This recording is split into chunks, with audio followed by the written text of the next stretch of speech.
So FedEx is up almost 40% since the year began. Is it a buy at current prices? Hey, and welcome back to another video here at FiscalVoyage. My name is Felix. And today's video, we're going to do a stock analysis on FedEx. I actually did a stock analysis on FedEx in August of last year. I'm going to go exactly the performance since I made that video, and I'm going to also provide you with a new stock analysis on FedEx as today's closing price. But first, if you're new to the channel, make sure to hit that subscribe button, and as well, check out my free ebook that I have in the description below. 5 easy metrics to look for before spending more of your time in investing in any particular company. My last analysis on FedEx Corp, as you can see, it was August of 2019, or more exact, August 16 of 2019. And at that time period, I had the company as a buy for that day. And as you can see here, that at that day, the price was $156. And my fair value evaluation was $205. And we'll talk more about this later in the video. This actually changed, but stick around to the end and you can see what happened. But right now, my last analysis had the company at $156. So I had it as a buy at that point. So we look here, Google Finance for FedEx, August 16 was at this point. And as you can see, the company, during that time period went as low as 31%. Of course, this is because of the economic shutdown and things like that. So that's why it was such a huge drop. But because they did pretty well for the fiscal year 2020, it is now up almost 33%. This is not including the dividends. This is just capital appreciation. I'm going to go over this later using fast graph so you can see the total return. But as you can see here, it was a good price, good buy point, even though it did go lower as time progressed. But as you can see here, when I buy shares, I look at the long term, not just for the next 6 months or a year. I look for the next 2, 3 years, 4 years. So right now it's sitting quite nicely. So let's look at the newest stock analysis on FedEx. All right, here's the new stock analysis on FedEx Corporation, ticker symbol FDX. And I'm sure you guys know the company. It ships a lot of your items that you buy online, and shipping other stuff as well, and different services like the FedEx offices and things like that. So let's look at the new fundamentals for the company. So from revenue grew at a 6.5% from 2011 to 2020. They actually just announced their fiscal year. Fiscal year ends on June. So fiscal year 2020 is already done, and now they're in fiscal year 2021. So in that 10-year period, as you see, revenue grew at 6.5%, net income at a negative 11.4% growth, and currently the company has an S&P credit rating of BBB, which is investment grade, and operating income at negative 10.6%. Earnings, however, in this 10-year period did grow at 7.6%. As you can see, net income and operating income has been decreasing. This has to do a lot with the Amazon, canceling using their services for shipping Amazon products and such like that.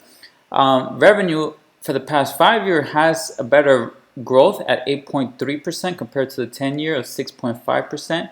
But net income and earnings for the past 5 years has been negative 8.3 for net income and negative 3.2 for earnings. However, if we later in the slides, I'm going to look at the future expected earnings growth. So let's continue with fundamentals. For 2020, the company had earnings of $9.50. Net margin came in at 1.9%. So the margin for this company is very tight. And if you look at the history, it's tense like that. For example, in 2018, net margin was 0.77%. So they did a little better in net margin, and I think this has a lot to do with the increase in price that I showed earlier. If we look at return on equity, it's 7.1%, and currently the company has a very low dividend yield of 1.26% with a 5-year dividend growth rate of 30%. However, the company last dividend increase was 30% in June of 2018. So they basically have 2 years already of no dividend increase, and they had in 18 years of increases of the dividend, which now they have to go back to zero and start all over with their dividend increase history. So the dividend payout ratio is safe at 24.8% or 25%, and consecutive years of dividend growth is now zero. Like I mentioned, they've been 2 years without increasing the dividend. The company do has a charter rule of 31, but because the dividend has stopped, I don't see them growing it. They do have plenty of space or room to grow it, as you see, with only a 25% dividend payout ratio. But like I said, they haven't increased it for whatever reason. They do have room to increase it. But let's continue here. The balance sheet is okay. It's a little modest to slightly deteriorating, but it's nothing to be concerned right now. Debt to cap only 62%, which is quite high. Current ratio of 1.58, which is right in there and where the criteria of 1.5 or higher. So that's okay there. Debt to equity is a little concerning, almost 2 debt to equity ratio. I would like to see it at 1.5 or lower, but this is a very intense capital type of business. Interest coverage is low at 3.48, and the price to book ratio 2.96 versus the 5-year average of 2.91. So this means the company may be slightly overvalued based on the price to book ratio. So let's look at future outlook. Analysts are expecting earnings to be for 2021 $10.50 and 2022 $12.50. 2019 earnings, for context, came in at $9.50. So analysts are expecting a dollar increase for 2021 expected earnings and another $2 for 2022. So that's positive. I like to see earnings continue to grow. That's when the company most likely is going to start announcing dividend increases. So we'll see how that goes. 3-year projected earnings growth for most of the analysts that I've seen has been around 8%. And my dividend yield return model projected total return of 7.4%. This is lower than my criteria of 9% or higher.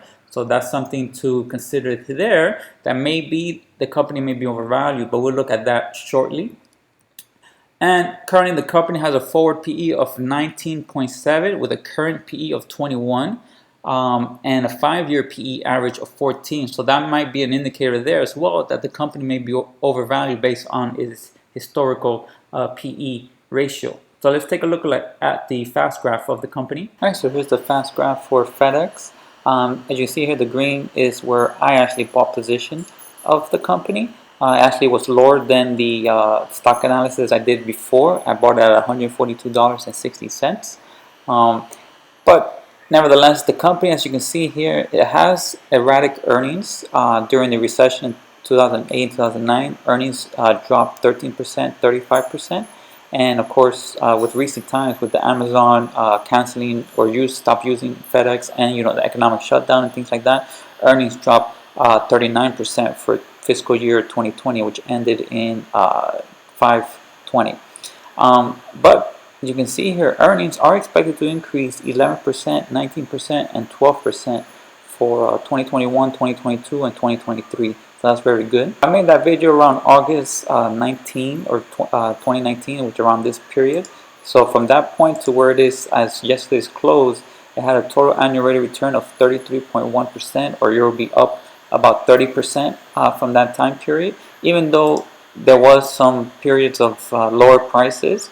But overall, you do make a return, and even if it didn't go as high as then, seeing how projected earnings are expected to be higher, you can see that you may have had a total annual rate of return of about 9%, with a total rate of return of almost 40%. So that's still very respectable.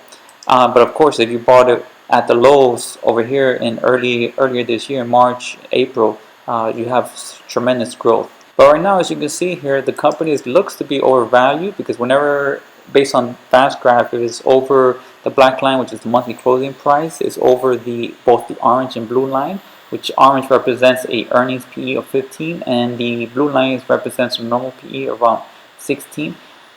It may be an indicator that is overvalued. You can see here, based on this to yesterday's price, we can see that the expected total annual return is about 2%. So that's not something that we want. We like to see about 9% or higher for total annual rate of return, and maybe even double digit, of course. All right, so you saw the fast graph. It didn't look too good, but let's see what other analysts are expecting. CFRA has a fair price of $192.19, Morningstar at $158, FastGraph $157, and Yahoo at $206.65. For my dividend discount model analysis, not available because I don't know the company is gonna grow the dividends. They have the room to grow it, but I can't assume that they are gonna grow it. They might go for another year without increasing it. I'm not sure, but they do have plenty of space or room from the payout ratio to grow the dividends. But averaging out the four, we get a fair price of $178.46, and currently the company goes for $207.47. That means the company is overvalued by 14%. This is why I have a recommendation now for FedEx as a hold at current prices. So there you have it. I have FedEx as a hold at current prices, and it's mostly because of the overvaluation and as well as the net income decrease as well as operating income decreases. And the fact that I don't like the fact that the company has paused the dividend growth. They are still paying out the dividend, but they have plenty of room to grow the dividend, but they're not growing it at all. Even a 5% rate will be fine with it, but they're not growing it at all, so I don't like that. So let me know your thoughts on FedEx in the comments below, and as well as let me know what company you would like to see next for me to analyze. Thank you for watching, and make sure to hit the subscribe button, and if you like the video, hit that like button for the YouTube algorithm, and check out my free ebook in the description. There's a link for it. So thanks again, and I'll see you in the next one.